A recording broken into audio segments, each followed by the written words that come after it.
வணக்கம் மக்களே. பாக்கியலட்சுமி நாடகத்தில் அடுத்து என்ன நடக்கும் என்பதை பார்க்கலாம் வாங்க. அதுக்கு முன்னாடி நீங்க நம்ம சேனலை சப்ஸ்கிரைப் பண்ணாமல் இருந்தால் உடனே பண்ணிடுங்க.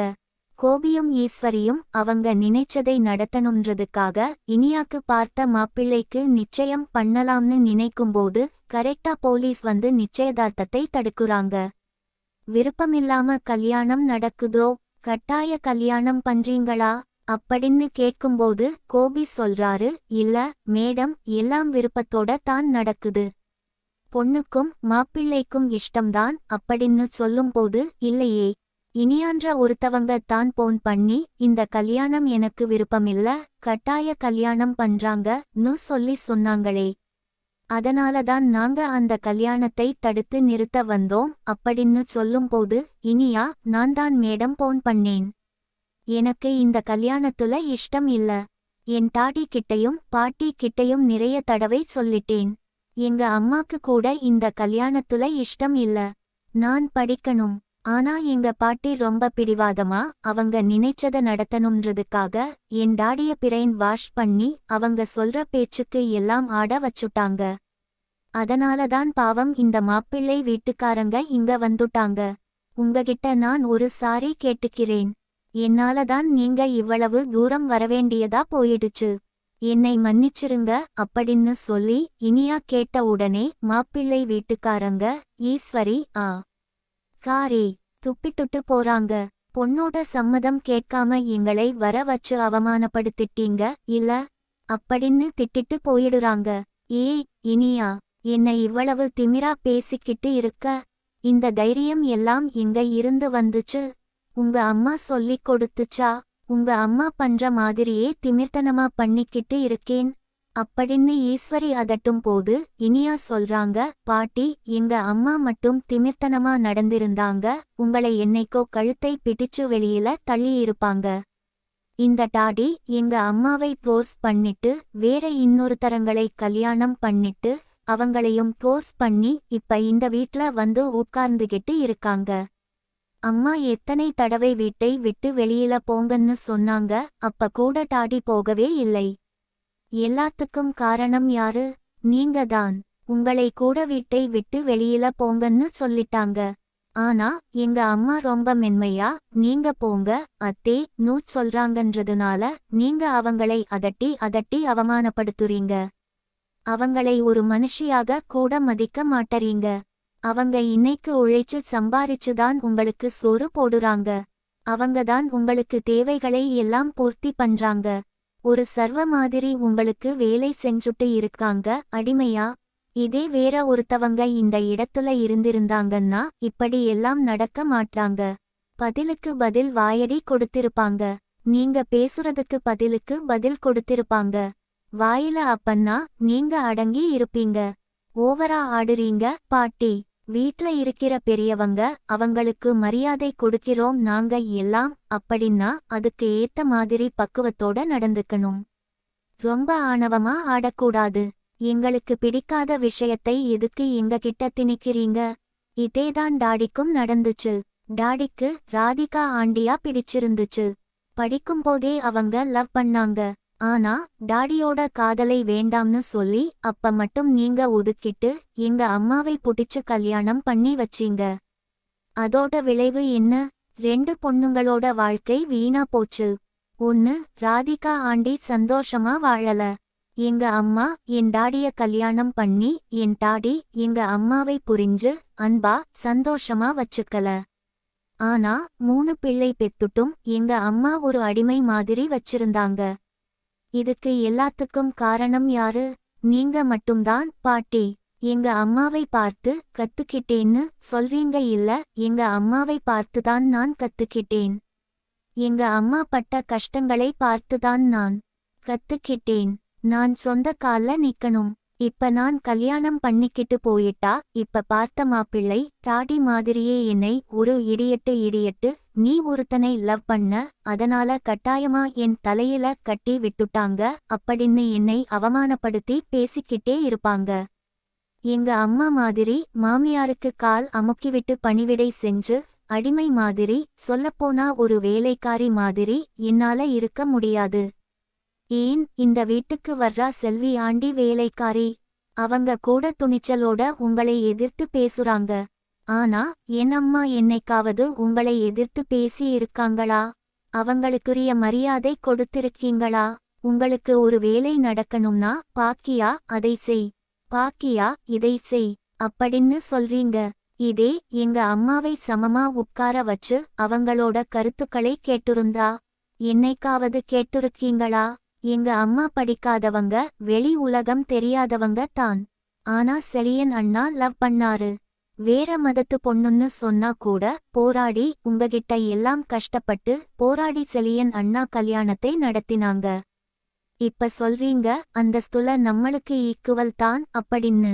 அந்தஸ்து எதுவோ பணம்தானே. ஏன் ஜெனி அக்கா அன்னைக்கே பணக்காரங்கன்றது உங்களுக்கு தெரியாதா? செலியன் அண்ணனை லவ் பண்ண உடனே சரி பரவாயில்லை கல்யாணம் பண்ணி வைப்போம்னு ஏன் நீங்க ஒத்துக்கல? எங்க அம்மா செலியன் அண்ணன் கல்யாணத்துக்கு எவ்வளவு போராடுனாங்கன்னு எனக்கு நல்லா தெரியும். இன்னைக்கு வந்து வேற மதத்து பொண்ணுனாலும் பரவாயில்லை அந்தஸ்துல ஈக்குவல்னு சொல்றீங்க. உங்க பேச்செல்லாம் காத்துல கூட எழுத முடியாது பாட்டி. நேத்து ஒரு பேச்சு பேசுறீங்க, இன்னைக்கு ஒரு பேச்சு பேசுறீங்க. உங்க காலம் போயிடுச்சு பாட்டி. சாதாரணமா உங்களுக்கு என்ன தேவையோ அதை மட்டும் சாப்பிட்டுட்டு உங்க தேவைகளை பூர்த்தி பண்ணிட்டு அமைதியா இருங்க. வீட்ல நடக்கிற விஷயங்களை கவனிங்க, கருத்துக்கள் சொல்லுங்க. ஆனா கருத்துக்களை எங்களுக்குள்ள திணிக்காதீங்க. இன்னைக்கு இருக்க ஜெனரேஷனுக்கு நிறைய மாற்றங்கள் இருக்கு. உங்களோட பழைய பஞ்சாங்கத்தை இங்க கிட்ட கொண்டு வந்து திணிக்காதீங்க அப்படின்னு இனியா பேசும்போது ஈஸ்வர் சொல்றாங்க. ஏய் என்ன பார்த்து பழைய பஞ்சாங்கம் அங்கிற? இவ்வளவு மோசமா பேசுற? உனக்கு எவ்வளவு திமிர் ஆயிடுச்சு? பாக்கியா நீ பிள்ளை வளர்க்கிற லட்சணத்தை தெரியுதா? உன் பொண்ணு என்ன பேச்சு பேசுறா பாரு அப்படின்னு சொல்லும்போது ஈஸ்வரி இனியா சொல்றாங்க. பாட்டி இருங்க பாட்டி. உங்களுக்கு தேவைக்கு மட்டும் தாத்தா இறந்தப்ப அப்பாவை கொல்லி போட வேணாம்னு சொல்லிட்டு அம்மாதான் கொல்லி போடணும்னு சொல்லி வற்புறுத்தி அம்மாவை செய்ய வச்சீங்க. அதுக்காக பழி வாங்குறதுக்கும் அப்பா அம்மாவை தான் கஷ்டப்படுத்தினாங்க. இப்ப மறுபடியும் நீங்க உங்க பையனோட சேர்ந்துகிட்டீங்க. இப்பவும் அம்மாவை கஷ்டப்படுத்துறீங்க. 2 பேரும் சேர்ந்துகிட்டு உங்களுக்கு தேவைன்னா பழைய பஞ்சாங்கத்தை புதுசா மாத்துவீங்க. உங்களுக்கு தேவையில்லைன்னா பழசுதான் கரெக்ட் அப்படின்னு பேசுவீங்க. ஏன் அன்னைக்கு மட்டும் விட்டுருக்க வேண்டியதுதானே? என் பையனே கொல்லி போடட்டும் தாத்தா சொன்னா என்ன?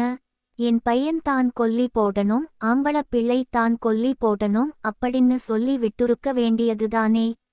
உங்க தேவைக்கு மட்டும் மாத்திக்கிறீங்க. நாளைக்கு ஆகாஷ் படிச்சு பெரிய கலெக்டர் ஆயிட்டா அன்னைக்கு அந்தஸ்துல அவனும் ஈக்குவலா வந்துருவானே பாட்டி. அப்ப சரின்னு ஒத்துக்கிருவீங்களா? ஏய் அதுக்காகத்தான் இந்த கல்யாணத்தை நிறுத்துனியா?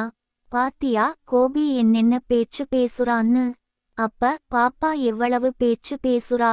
பாக்கியாவே பரவாயில்லை ஒரு தடவை அதட்டுனா அமைதியா இருப்பான் அப்படின்னு ஈஸ்வரி சொல்லும்போது பாட்டி நான் ஆகாஷுக்காக நான் பேசல.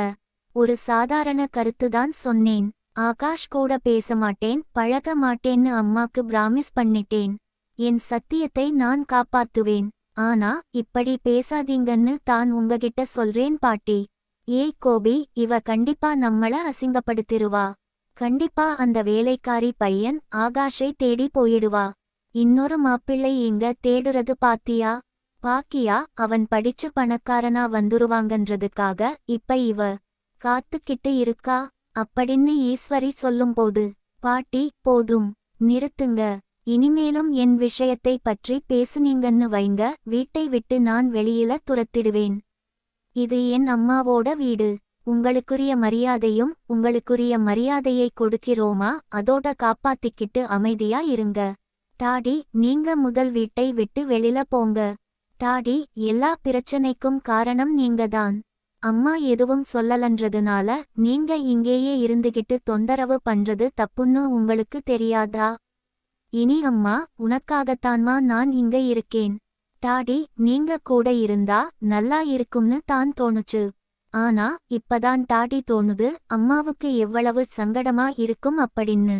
வேண்டாம்னு விட்டுட்டு போன ஒரு ஆம்பளை கூட வந்து உட்கார்ந்துகிட்டு இப்படி சிரமப்படுத்துறது நியாயமே கிடையாது. சட்டப்படியும் இது தப்புதானே. டாடி, உங்களுக்குத்தான் எல்லாமே தெரியுமே. ராதிகா ஆண்டிய கல்யாணம் பண்ணப்ப அந்த லேடியோட சேர்ந்து இங்க வந்து அம்மா கண்ணு முன்னாடி இருந்து அம்மாவை கஷ்டப்படுத்தினீங்க. அம்மாக்கு எவ்வளவு வலிச்சிருக்கும்னு என்னால இப்ப உணர முடியுது.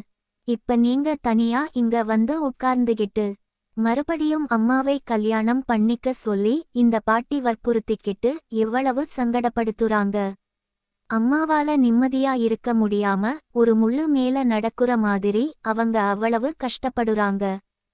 டாடி, நீங்க கிளம்புங்க. டாடி, நான் இனிமே எங்க அம்மாவுக்கு எப்பவுமே சப்போர்ட்டாதான் இருப்பேன். எங்க அம்மா கஷ்டப்படுற மாதிரி அசிங்கப்படுற மாதிரி நான் எந்த விஷயமும் செய்ய மாட்டேன். டாடி, மத்தவங்க செய்யவும் நான் அனுமதிக்க மாட்டேன் அப்படின்னு இனியா சொல்றாங்க. பாக்கியா இனியாவை வந்து ஹக் பண்ணிக்கிறாங்க. இனியா, தேங்க்ஸ். இனியா, அம்மா, நீ ஒன்னும் வருத்தப்படாதம்மா. இனிமே இந்த பாட்டி உன்னை ஒரு தடவை கூட அவமானப்படுத்தி பேசமாட்டாங்க. அவங்களுக்கு காலமுக்கி விடணும்னா கூட அதை அன்போட மரியாதையோட கூப்பிட்டா மட்டும் செய்யுமா? நீ சும்மா வேலைக்காரி மாதிரி ஓடிப்போய் செய்யாதம்மா. என்னதான் பாட்டியா இருந்தாலும் அத்தையா இருந்தாலும் உனக்குரிய மரியாதை கிடைக்கணும்மா. உன்னை பார்த்துதான்மா இப்ப நான் தைரியமா துணிச்சலா முடிவெடுத்தேன். நீங்க செத்தாலும் பரவாயில்லைன்னு யோசிச்சீங்க. பார்த்தீங்களா, என் வாழ்க்கைக்காக நீங்க துணிஞ்சீங்க. அடுத்தவங்க கிட்ட கெட்ட பேர் வாங்க ஆரம்பிச்சீங்க. நான் என் வாழ்க்கைக்காக நானே பேசலாம்னு யோசிச்சுதாமா போலீஸ்க்கு போன் பண்ணேன். இனி யாரும் உங்களை திட்டக்கூடாதும்மா. நான் இனி எந்த தப்பும் செய்ய மாட்டேன். இந்த பாட்டி கூட உங்களை அதட்டி ஒரு வார்த்தை கூப்பிட்டா நான் கேள்வி கேட்பேன்மா. அவங்களுக்கு அதுக்கு எந்த ரைட்ஸும் கிடையாது. மருமகன்ற அன்பு இல்லைன்னா அதை கூப்பிடுற விதமே வேறமா இருக்கணும். ஏய் பாக்கியா, அப்படி கூப்பிடக்கூடாதும்மா. அன்பா கூப்பிடணும். பாக்கியா, இத வாமா, இதை எடுத்து வைமா.